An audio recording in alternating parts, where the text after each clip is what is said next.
Isang kilalang aktres at isang mahusay na aktor ang inaasahang nagbibigay ng matinding pasabog sa nalalapit na finale ng FPJ Batang Quiapo. Habang papalapit ang huling linggo ng serye, lalong umiinit ang mga eksena at tila may mga bagong karakter na magpapabago sa takbo ng kwento. Ayon sa mga usap-usapan, ang pagpasok ng naturang aktres ay may kaugnayan sa isang malaking revelasyon na makaaapekto sa kapalaran ng pangunahing karakter. Samantala, ang mahusay na aktor naman ay sinasabing gaganap sa isang papel na magbibigay ng mas mabigat na hamon sa mga bida.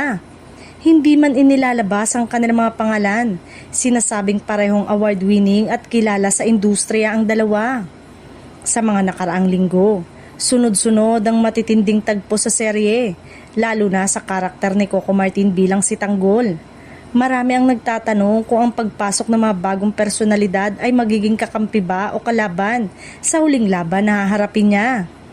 Dagdag pa rito, sinasabing magiging emosyonal at puno ng sakripisyo ang mga nalalabing yugto. May mga karakter umanong magpapaalam at may ilan ding hindi inaasang mag-aalay ng sarili para lamang mailigtas ang mahalaga sa kanila. Ito ang dahilan kung bakit mas lalong tinututukan ng manonood ang bawat episode. Hindi lingid sa kaalaman ng publiko na kilala ang serye sa pagpapalabas ng mga sorpresang cameo at biglaang pagpasok ng mahuhusay na artista. Kaya naman hindi na bago kung sa mismong finale ay may mga bigating pangalan na magpapakita upang mas maging enggrande ang pagtatapos.